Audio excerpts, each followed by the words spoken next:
Welcome to the Winning Sometimes show where Clint, Matt, and I share our joy and sometimes hatred for all things games, tech, and today, analog gaming. Yep, today we're discussing board games, what we love about them, what we hate about them, and maybe even if we're indifferent to them. Clint.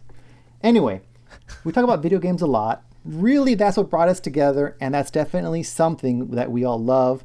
But there's something very different about board games. They satisfy or fail to satisfy our desire for gaming in some very specific ways. So before we jump into specific games we like or don't like, let's talk about the aspects of board games that draw us to them. And as an additional note, I'm saying board games, but I prefer tabletop. Because board games to me means you have to have a board, right? But I feel a lot of these board games or tabletop games don't need a board, specifically card games. So sorry, that little segue. Okay. Matt. Okay, I thought you were going to like D&D it, and I'm like, God, I'm gonna have to talk about D&D again. Well, D&D, yeah, that's tabletop game. That's all part of that smorgasbord of live interaction, of like seeing people, of physical cards, or dice or whatever. For me, I'm gonna refrain from the D&D because I've talked about that before. So if you're new to the show or anything like that, go back and listen to like our other like 8 episodes or whatever. I don't know which one I talked about D&D in, but I'm sure it's one of them. It's probably all of them. I think it's the one where we talk about how we chill out. That's true. Yeah, actually, quite possibly. Which is episode. Insert graphic here. Go watch our entire backlog of podcast episodes. Just be glad we're only on episode 9 or whatever. Yeah. Sorry, Ronan, you were asking me a question and I kind of derailed it. Yeah, so what draws you to board games? Oh, right.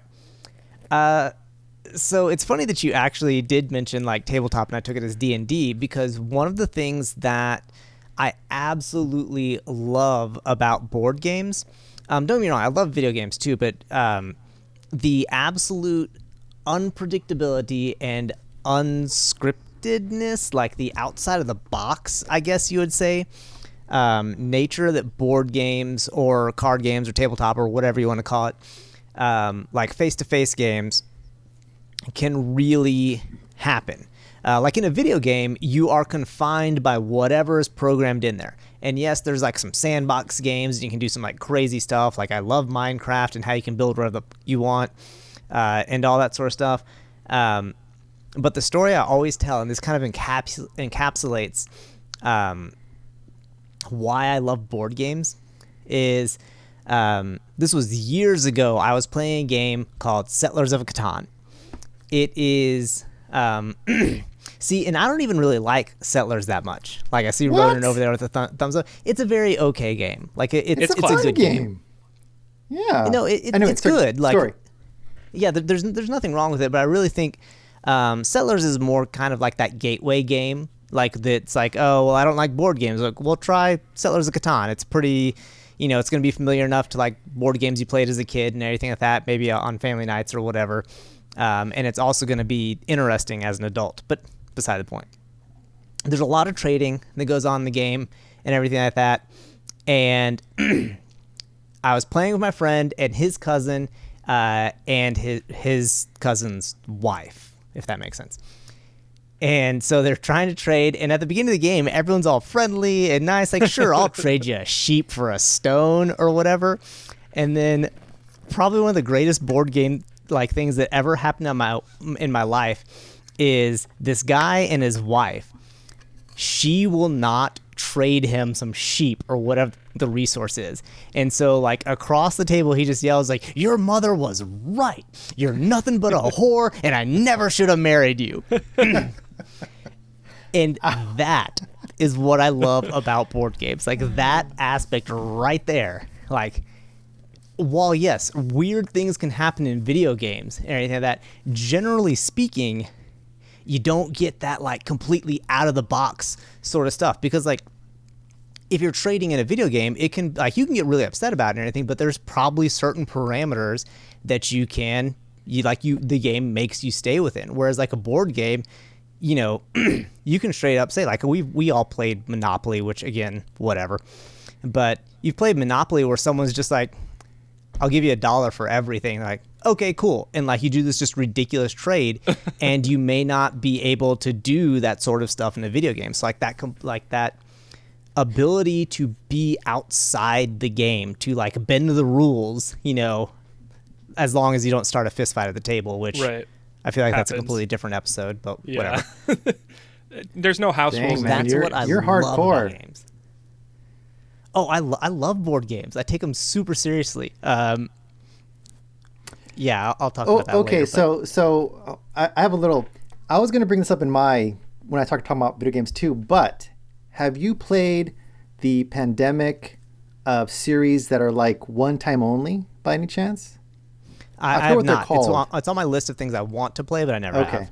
Yes. Okay. Well, I'll talk about that later. But I haven't played that, but I've read about them, and I would love to play like that kind of game where it's like, it's a one-time only game. Like it's games where you write on cards, you tear up cards, things happen in the game that are permanent. So like it's a long game, but you can only play it like once. And I don't know. That just to me is I don't know. It's I fascinating. actually may actually talk about this here later, but I don't want to. I will get way overly excited about board games and like take an entire hour to talk about it. Well, so y'all will have to rein me in a little. No, Just so you know. we'll We stop have you. an Go hour, ahead and right? talk about it. We got an hour. Yeah. Well, okay. That's what I like about that. That's the game. That's the question that was asking me. That's what I like about board games. I'm gonna try and control myself. So what's your top 3 board games? Oh, geez. Oh, Think come about on. it. Come on, crap. Emiliano, you can That's- go. You think Well, about Say it. that's like asking what my favorite band is. I know Right, that's kind of right. well, like Noah was saying about that kind of unpredictability of games. Like that's part of it for me too. But like I grew up playing board games with my family. My mom loved board games. She loved game nights. I personally would rather be playing video games at the time, but my mom would force us to come out of our rooms, and we'd play Monopoly. We'd play like, God, what are the other family games? Life. Battleship. Scrabble. We never got Life. I don't know. Yeah. That might have been but, a 90s thing. Yeah, like Uno, we played together, so I grew up playing board games a lot, and it wasn't really until maybe like high school, middle school where I started getting into the more advanced gaming with like I had a group of friends that we got into like Dungeons and Dragons, like Noah mentioned, but we also got into like the beta of Magic the Gathering, so we did a lot of that. Access and so I like the family gathering, the friends gathering, and hanging out aspect of it. Like when we're playing video games, a lot of it's like so distant. All you hear is voices in your ear. But for me, the board games is that social aspect, that coming together, that seeing face to face, that laughing, that enjoyment of each other. That's what I love about board games. The tabletop, the sitting around, drinking, eating. That's what I love about tabletop games and board games. So I don't know, Matt. I'm sorry, not Matt. Clint. Sorry, The other guy. I'm on my second cup of wine here. How about you and your experience with board I games? left my whiskey downstairs so I wouldn't drink it on podcast. No. Sorry. It's funny because I absolutely love all those things that you're talking about, right? The presence, with your friends, eating. You can't grab somebody a drink during a video game. No. Maybe in the future sometimes when we get robot butlers, but 50 years ago we thought we'd have them in 25 years, so never mind. But I love all of those things. I love the social aspect. I've realized as I got older that I am a ambivert, like extrovert, but I have a small extrovert stomach. But I really am jazzed up by hanging out with friends, talking with friends. Like it's one of the reasons I'm on this podcast, because hanging out with you guys is awesome. But I don't know. It's like board games to me are an inefficient medium for that. Now, getting friends all in one place, which for me, I say for me, getting people all in the same place is like, you can't do that with video games. But like, I guess I engage. I'm kind of a tryhard in everything, by the way. That's like part of the name of our podcast. Winning sometimes. Like I'm the one that wanted winning in the title. Because I want to win. So I definitely engage in the mechanics. I just voted for sometimes. Yeah. I definitely engage the mechanics of whatever I'm playing. So lots of the times, like, there's nothing more frustrating for me than playing a board game, that has either RNG, like heavy RNG that's like ingrained in the mechanics, where there is nothing you can do to plan,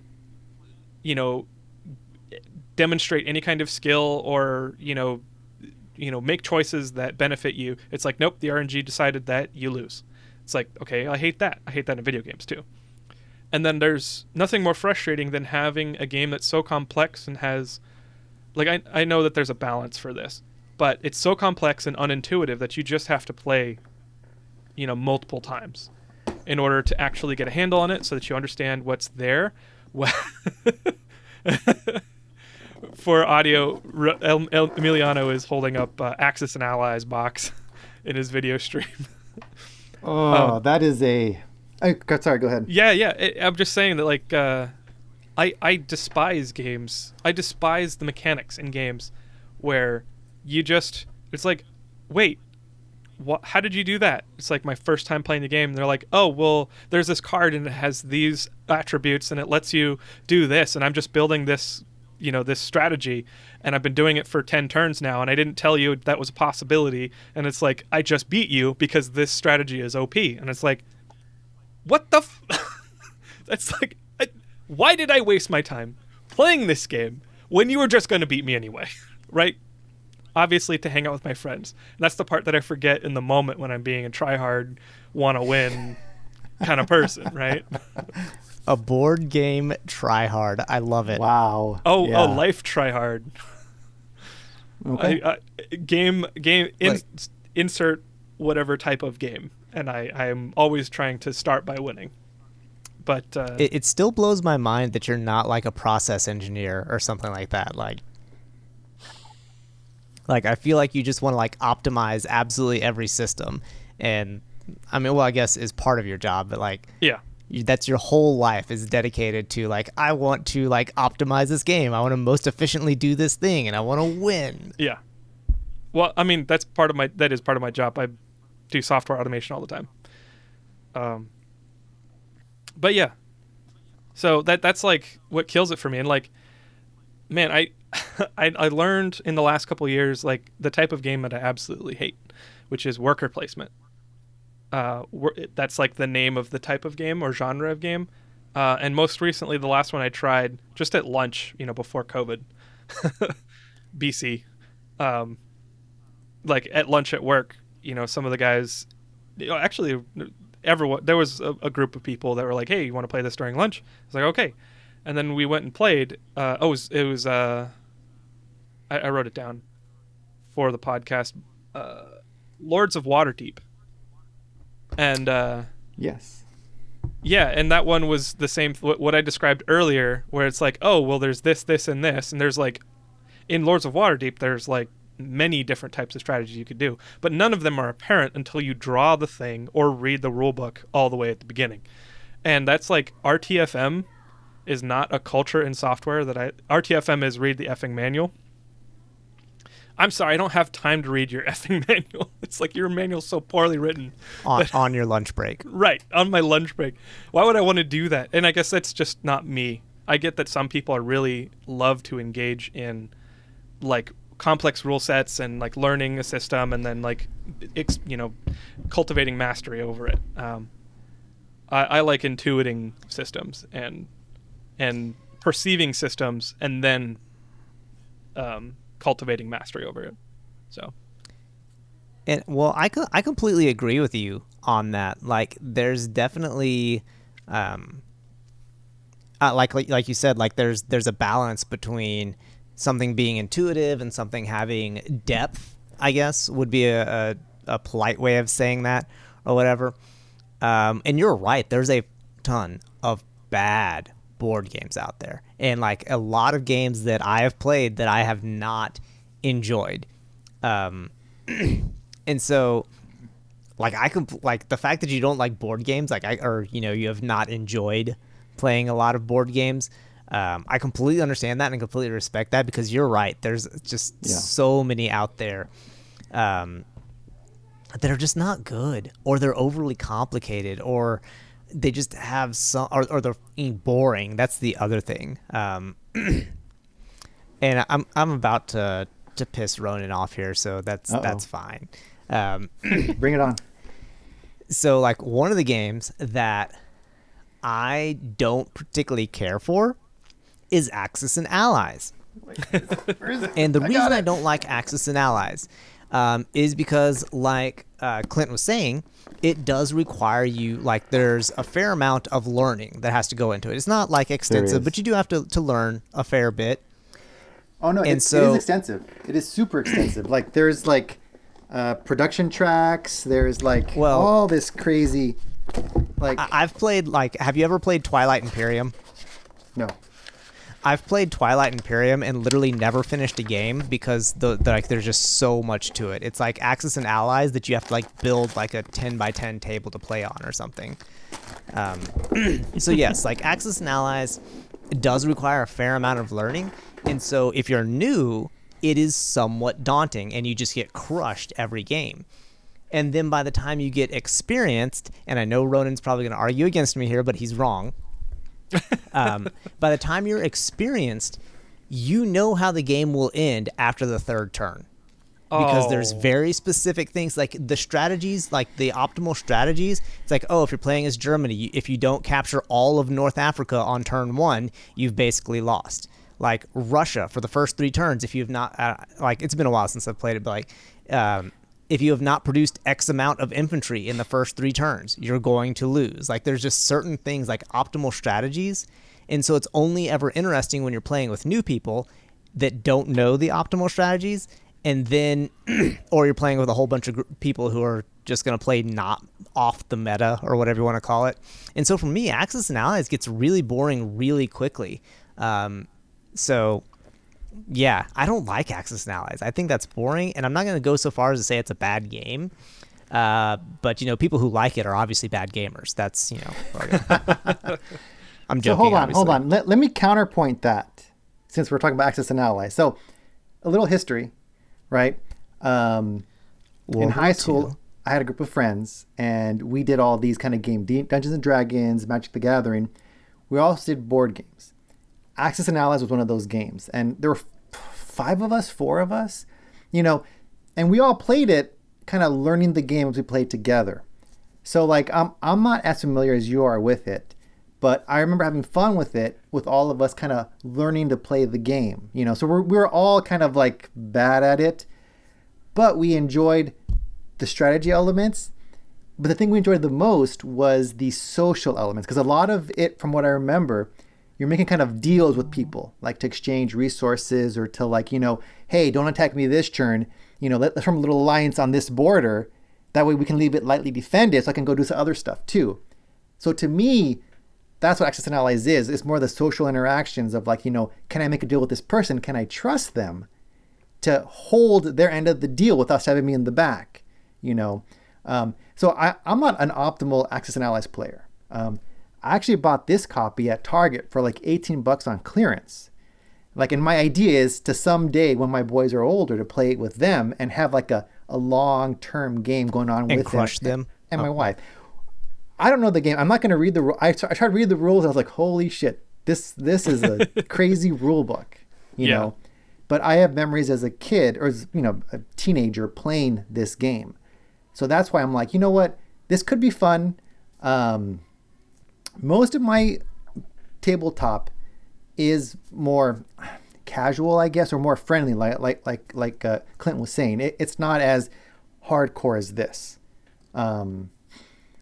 Just because with the family, we have to play games that the kind of kids can play as well.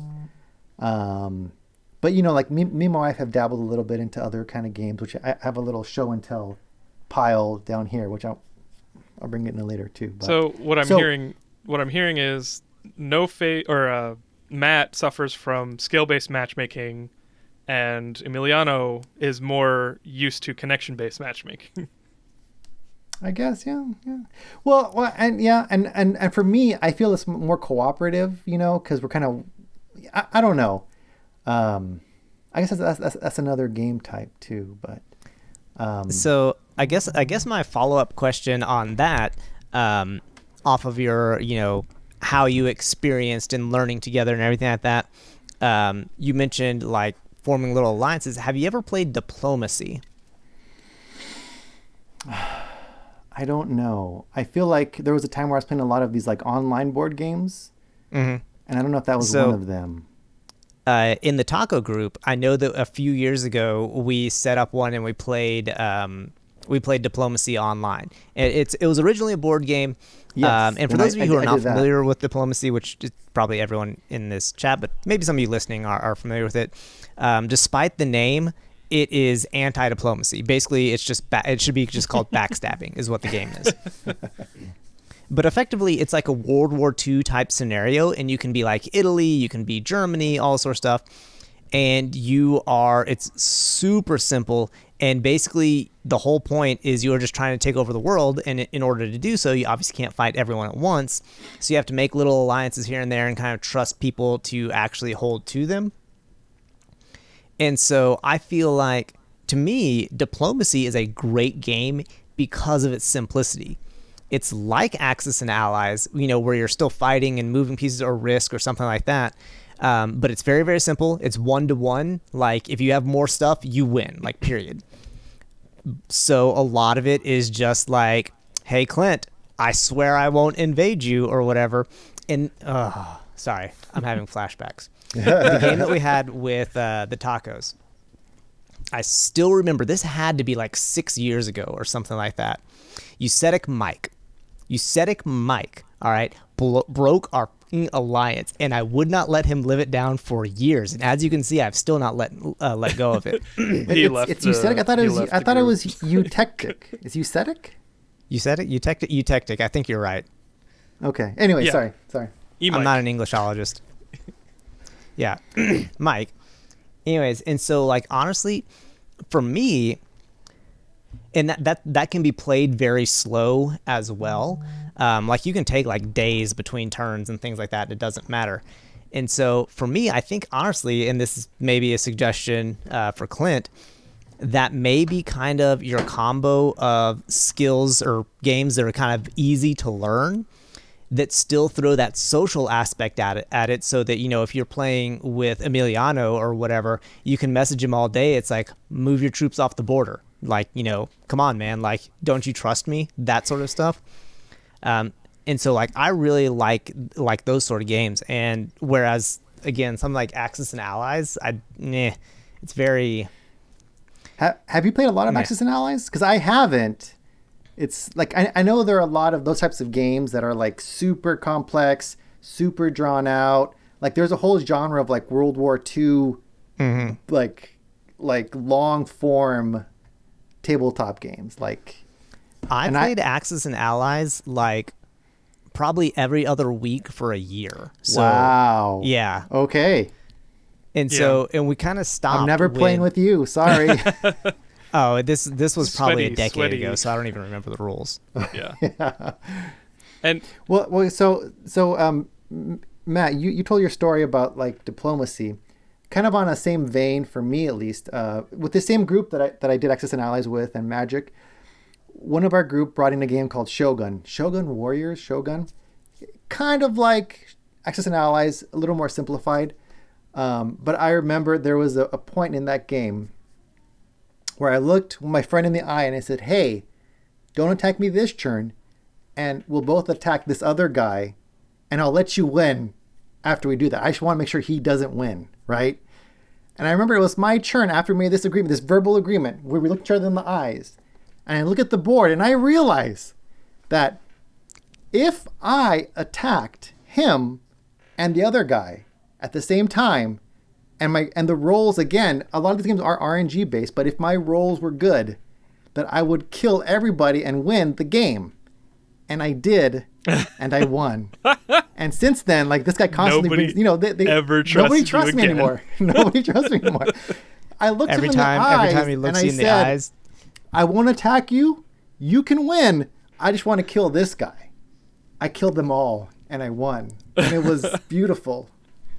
So see hilarious. that like that kind of interactions, that is what I still remember that. That must have been 93, 92 that happened. And I still fondly remember that game. You know, I should ask them if they remember that as fondly as I do. I remember it fondly. Fondly is probably not the word. You may enjoy the results of asking them that. But I remember that game, you know, all these years back. And that was like, you know, like we'd have sleepovers and we'd try new games. Like I remember like one time they brought over a Car Wars, and it looked like someone had hand drawn these little tabs of cars and this like hand drawn map, and we played it and we loved it. And I think it was called Car Wars or something like that. But you know, like that's kind of my you know, it's like a warm bowl of ramen. You kind of just sip. That's what board games are to me. But again, like Matt had mentioned, if they're bad games, and I don't think, apart from Axis and Allies, I don't think I have any bad games or bad experiences. So I don't know. I'm kind of curious. Oh, go ahead, Clint. Well, I was gonna ask you a question, but go ahead with your thought. Go for it. Yeah, I can tack what I was gonna say on the end. So, Clint, what was the thought that I just interrupted? Oh, damn. Foiled again. I will say that it's not that I dislike board games. I am willing to try, and I am willing to like learn, even if if it's more complicated. But as soon as I sniff out a mechanic that's just like, oh, well, this doesn't matter what inputs I have, that person just knows how to get it quickly. You know, that's the kind of stuff that shuts it down. And then I feel like I've wasted my time. And I think I've talked about how I feel about wasting time on the podcast before. I hate it. Spoiler. So there are games that I've played board games. I mean, I've played Catan up the wazoo. I've played Ticket to Ride, I think. Is that the one, the train game? I've played some others. I can't remember them now. Ticket to Ride. Hey, yeah, that one's a good one. The kids enjoy this one. Like, they can play it, you know, like simple, good mechanics. And, you know, I'm a fan of board games that are kind of like semi-cooperative, or ones where, like, you know, you're not trying to screw the other player as much, I guess. I don't know. Yeah. I have fun with those kinds of games. I think that I do too. And that's like part of it, is like when I can turn off my winning brain, then I'll probably have more fun. Unless the game is super intuitive and go ahead. I'm gonna suggest that for the sake of Clint, our friendship, this one. Oh, this is a Pandemic. cooperative board game. Either we all win or we all lose. It's fantastic. Pandemic. Cool. So I'm going to suggest that in order for us to remain friends, we may never want to play board games together. I'm just throwing it out there. Because you're like me, aren't you? No. I am not like you. I am vindictive. Oh, okay. Well, Well, to some degree, I can deal with that. Like, then you're competition, and I enjoy the competition. Now, if you are like literally trying to like ruin our friendship and be like, by the way, this doesn't end at the game, I'm actually trying to just make your day end life terrible, then I might have a problem with it. But like, you know, if there's no conflict, whether it's me winning or losing, or I don't know, it's interesting. So it's not that kind of vindictive. So and this again is something that it's a little bit harder to do in video games, and why I really like it in board games. There is, like I talked about, like how there's like kind of a set strategy that you need to have for certain games like Axis and Allies if you want to win. Right. Well, what happens when you're playing with someone that's not trying to win? That's me.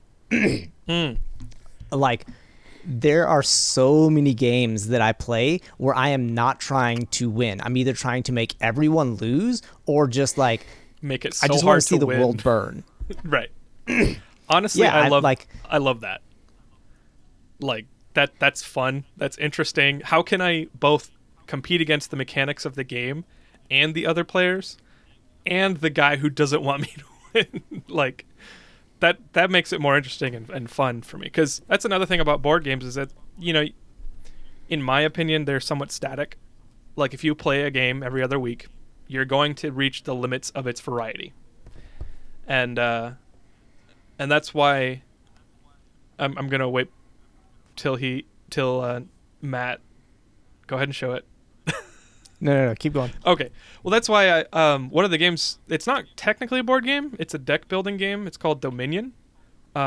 Is a fantastic that's game. a tabletop game. Tabletop game. Yeah, it's a table. Okay, that's right. Tabletop game.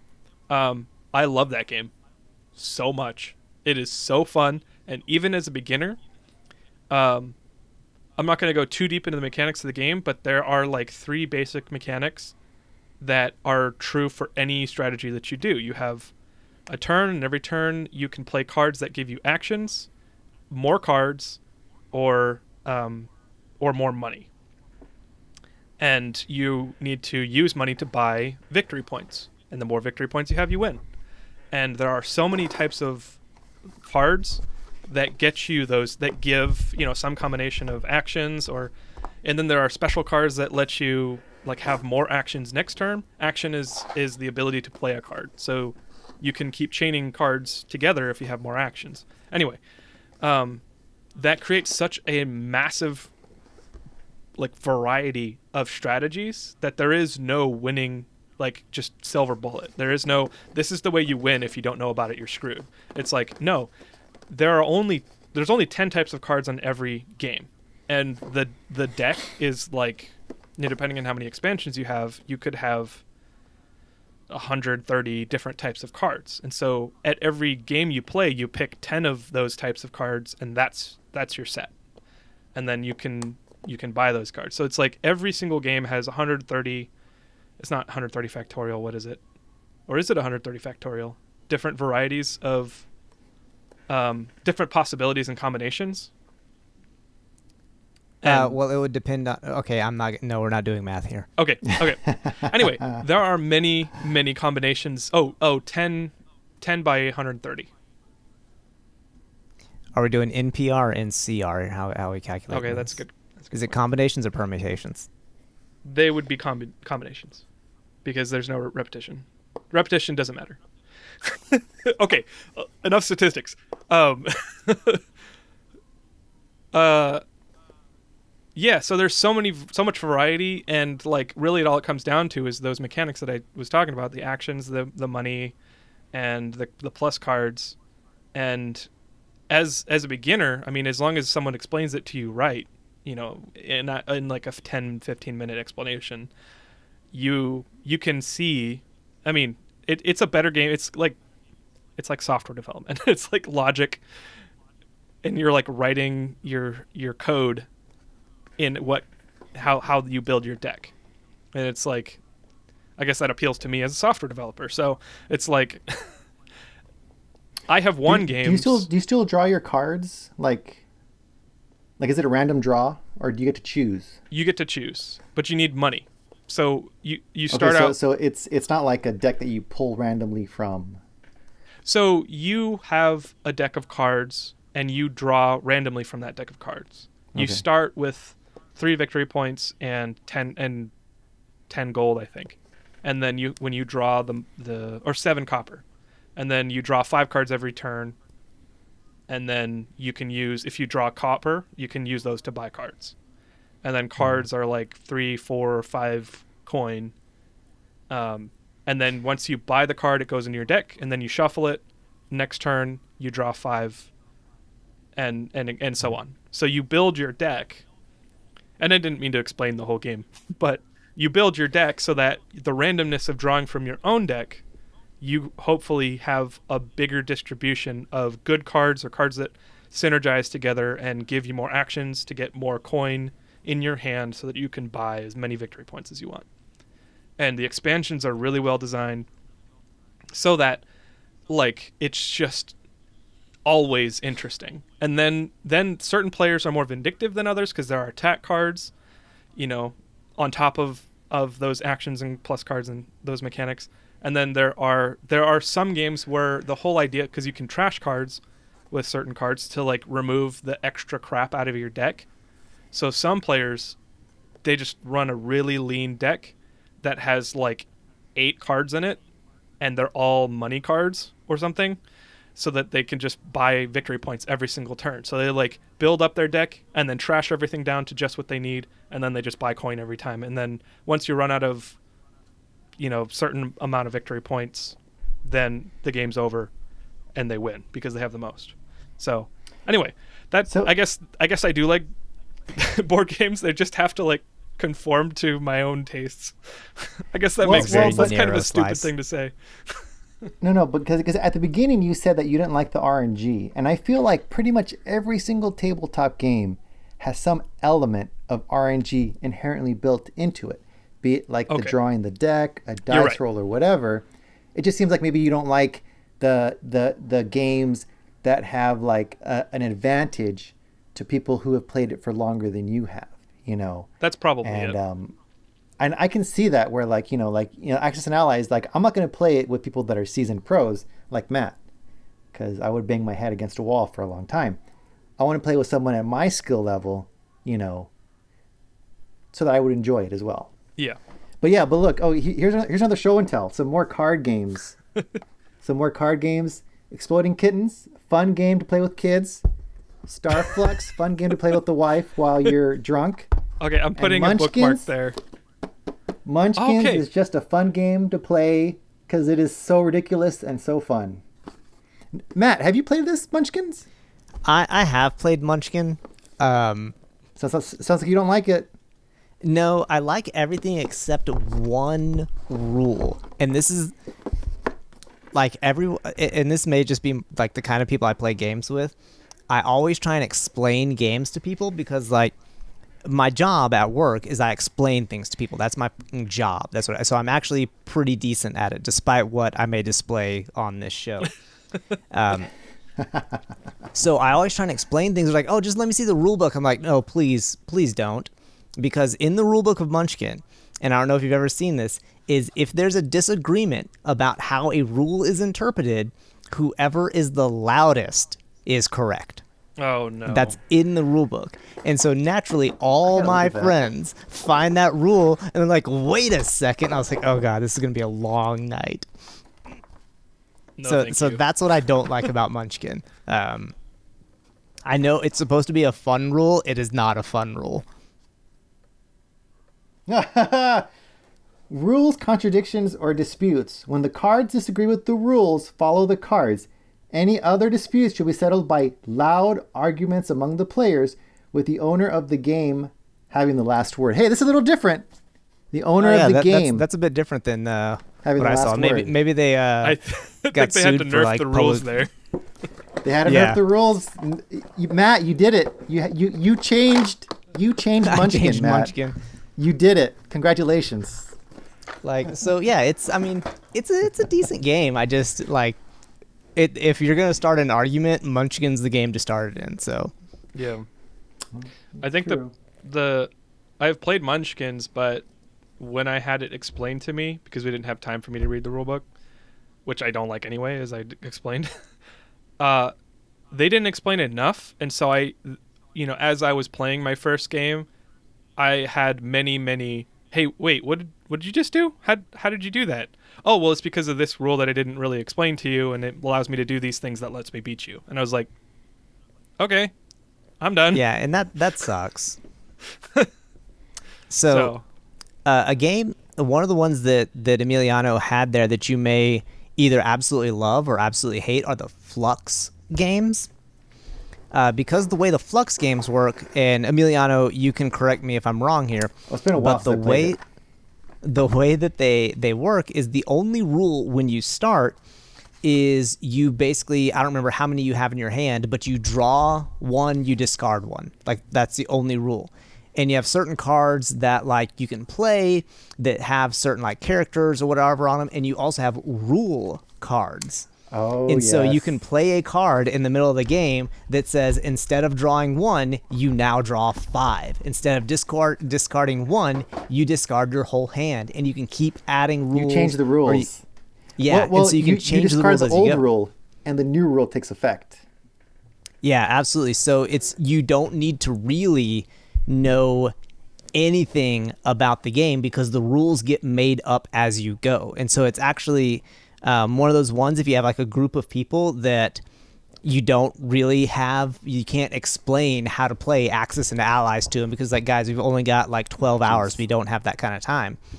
12 hours is a hell of a lot of time. Play, Axis and Allies has a lot of rules. Yeah, you there's can a lot of play a rules. Flux game, and it's really easy to pick up on. I mean, because even like 30 seconds in, you're like, oh, I get this. Like I've played that game with people who, with like non-English speakers, and as long as they could read, what was on the card, like they basically got what was going on. Like they would take their phone or whatever and translate what the card said, and they could play the game.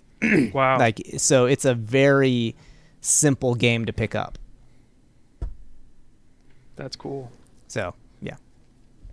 But yeah, I consider card games in this conversation.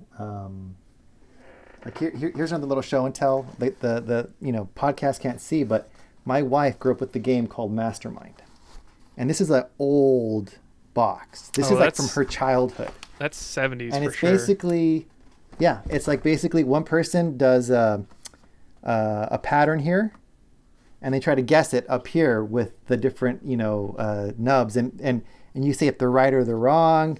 This is like an old school game. It's like one-sided battleship, or are there two sides? There's one side. A person has like 12 chances to guess what the pattern down here is. Up here, it's a fun game, but it's like you versus someone else, and you have 12 turns to guess what their pattern is. Which is not a Look lot. at this. So it's like look how a old, code breaker kind of thing? Kind of like Codebreaker, yes. But the original, look at this. Deluxe Mastermind. Oh. Oh, the So much deluxe. history. So much history. But yeah, I mean, I love board games, and I think that's where my love in video games of RPGs kind of come in, because I love those RPG mechanics of kind of growing your character. There's one game I played for a while called HeroClix. Did you ever hear of HeroClix, Matt? I know you're kind of into Yes, yeah. Did you ever play that? I had a lot of HeroClix. Oh, I loved HeroClix. It's like you have like a grid, like, cubes, and it's like, I don't know how big the grid is, but like you have like terrain and stuff. You're moving your characters around, and it's superhero based. HeroClix was. I went to tournaments for this. Like I went to Comic-Con in San Diego, and I played in tournaments over there for HeroClix, and I've won some prizes from playing it. I mean, it's like a strategy game. For those of you who don't know what HeroClix is, effectively think you have little figurines where their stats, like how much damage they do, how much defense they have, is on the base, and as they take damage or something like that, you spin them and it changes their stats. So as they take damage, they may not be able to output as much, or like if you're playing as Hulk, as he takes damage, he is able to do more. He gets stronger. Yeah, he gets stronger. So, but yeah, it's basically you've got your little superhero, and you move him around the map, and you try and beat up everyone else. That's what HeroClix is, and I find it hilarious that you like went to HeroClix tournaments. Like, I don't know why I find that funny, but that's hilarious to me. Why? HeroClix is like, I found groups for Dungeons and Dragons when I lived on the East Coast. Like I replied to was it like an ad on a board somewhere? It's like, you're looking for one player for Dungeons and Dragons. Like, oh, I'll call this number. And I met these random guys. I could have been killed. It could have been, but I met them, and it was great. Yeah. I had a fun time. I'm surprised. Yeah. It was one of those, like the pull tabs, right? Yeah. Yeah, call this number. Killer. Yeah. Yes. That's like something that could have been in Stranger Things. Like, That's such like a nostalgic, like happy memory. Like that's like almost too sweet to have happened. Like It did. that's pretty. Well, I mean, incredible. now it's all on like message boards and stuff. On well, not people don't even use message boards. I don't even know what like if you're young, please like DM me and tell me what y'all use to find like gaming partners because I don't know. Like, Probably mostly Discord, community Discords. Or Reddit. Reddit's huge, isn't it? yeah, that's I mean that's where I go, but I don't know if the young kids do that or not. Yeah. I don't know. Like they're I don't using, know like, the TikTok. Yeah, I don't know the they're Snapchat. finding their board The game buddies on TikTok. TikToks. Who knows? That's not me. Sorry, kids. Put your can't. ticks I away. can't. It's time for bed. I can't do that. So But these guys that I met in Virginia for Dungeons and Dragons, they're the first guys that showed me dipping Wendy's fries into the Wendy's Frosties. Oh my gosh! I was like, really? what the heck are you doing? Why are you dipping your fry? And it's not bad. It's not bad. I did that on my own as a kid. I didn't have anybody tell me. I was like, I love ice cream. I love fries. Let's see how it tastes. I never would have thought of that, But one day I enter the room where we're playing, and there's a dude with his Frosty, like, and I'm like, what are you doing, man? So yeah, tabletop games. So I actually do want to touch on something that you mentioned, like with like the pull tab or whatever, and that's like, and I know, like we hear about this so much, but like the plague or the pandemic, right? And how, like for me, that's really sucked because I don't like social interaction a lot. But one of the things that I love to do is play board games, and it's been really hard to do that with, without being able to be within 6 feet of people. And so I'm actually really excited that, I've been vaccinated. A lot of my friends are getting vaccinated, and we are starting to get back in that thing where people are like, hey, I'm going to come out of my cave this weekend. You want to play board games or whatever? I'm like, yes, I do. And so that's really exciting. I'm so glad we're getting past that because, like, legitimately, it's probably been like 15 months or something like that, 16, 17 months, I don't know, since I've played a board game with more than just Rachel or whatever, and so I'm really excited to be able to play board games again. And I know how nerdy that sounds. Like everyone out there, like everyone's like, I'm going to go to the bar. I'm like, I'm going to play board games. Yeah, last March is when we went to lockdown. Because I remember, March like 14th, I grabbed my stuff from the office and brought it home. So like March last year was when we started lockdown.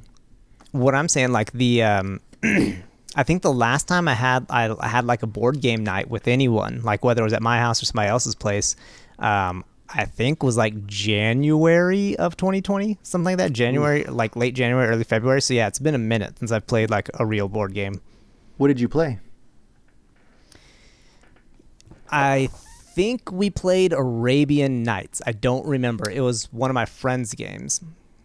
I think I have that in my app. I have a lot of board game apps on my phone. I have that in my app. So I have Ticket to Ride on my phone. We could do some asynchronous Ticket to Ride. So, and Matt, that's actually, cool. And I don't know, I want to say Clint mentioned this earlier, but maybe I'm wrong. Like the ability of getting people together, like trying to get a group together is like, it's actually really cool that you were able to even play a game on your lunch break, because that's actually really nice to have, it's like, hey, we're all here at the same time, because that is one of the like big issues with board games. And that's, I think, where video games comes in. It's like, whatever, man, I can pick it up anytime, and I'll play with people in like Japan or Vietnam or whatever. It doesn't matter what time it is. So there's pros and cons. I will say, from the stories that Clint has told us, I feel like he doesn't have very good board game partners, because they seem to be real punks to him when he plays. And I'm sorry, Clint, but I mean, pulling a rule win on someone that's new to a game, yeah, it's kind of a punk move. That's not cool. That was a while ago. That was when I worked at GameStop, and I was playing with some GameStop buddies. I haven't played with them. The Lords of Waterdeep was work. after the Dominion days. Yeah, it's just a matter of I guess lately, the last like probably 5 to 7 years, I have not had as much time. So time is really valuable to me, and I have a million hobbies, guys. It's not cool. I don't recommend it because you want to do them all.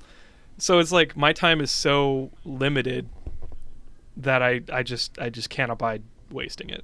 So whenever like I've got a buddy right now. He's a work friend who's turned into just an awesome life friend, and he loves board games. Cool. And he has, he's a little bit. Actually, he's probably a little older than you two. Maybe. Well, I don't have to go there. Sorry, but he's got some like best friends that he plays board games with all the time, and he's invited me several times. But I'm just like, I don't know, man. he's a good guy, so I probably will eventually. It makes sense though.